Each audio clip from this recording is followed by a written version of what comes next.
Adam here with Brooksaw Antiques. Today we have this 1978 Brother Webster XL-500 vintage portable typewriter. I'm going to show you how to use the functions and make sure they all work. Made in Japan. And this is probably one of the more modern style typewriters you'll see that actually function really good. Up top is the margin.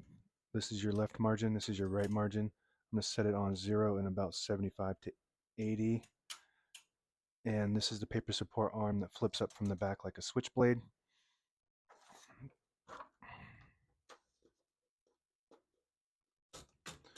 And this is the paper bale that sits on top. It's got a scale to tell you exactly what space you're on.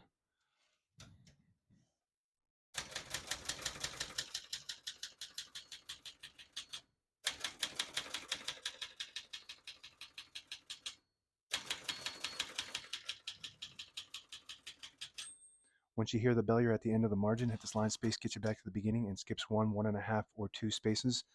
Right now we have it on single, but if you want 1.5, you just flip that switch forward. It skips 1.5. One more, it skips 2. We're going to keep that on single for now and finish typing.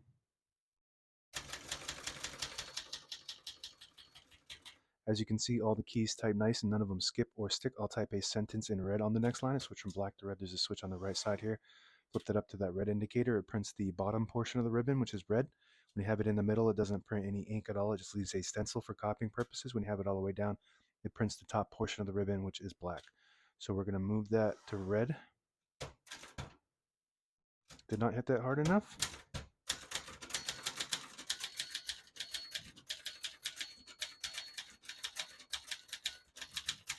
Beautiful typing machine.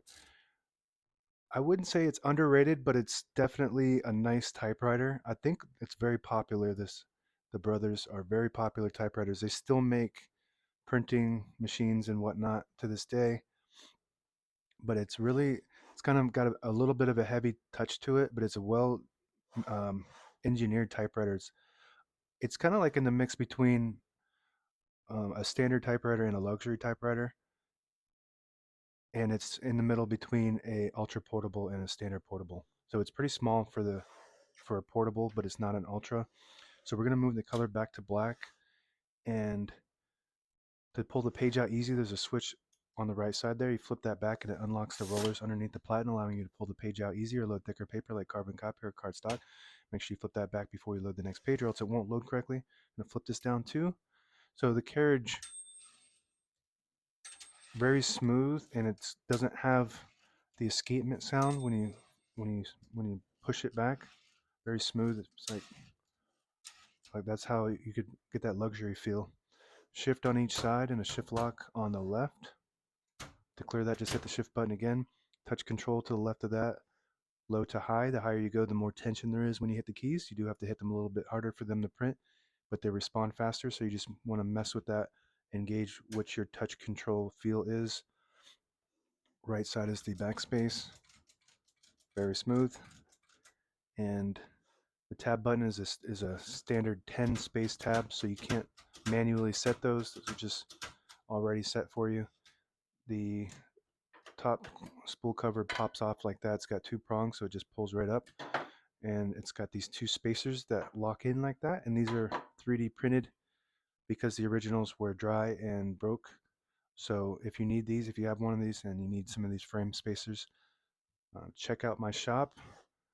They're not frame spacers, sorry. They're, I would say, the spool cover spacers.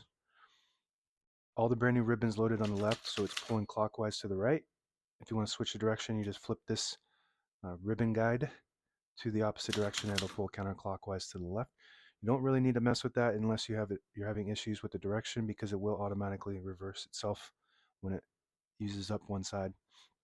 So this just pops right back down into those spacers. This, with the arrows go in each direction, is your margin release. When you get to the end of the margin, there's a mechanism that blocks you from printing. Hit that margin release. It will allow you to go all the way to the end. That works good. On the right side of the carriage, behind the knob, is the carriage release. Bell sounds really good. And this is the carriage lock.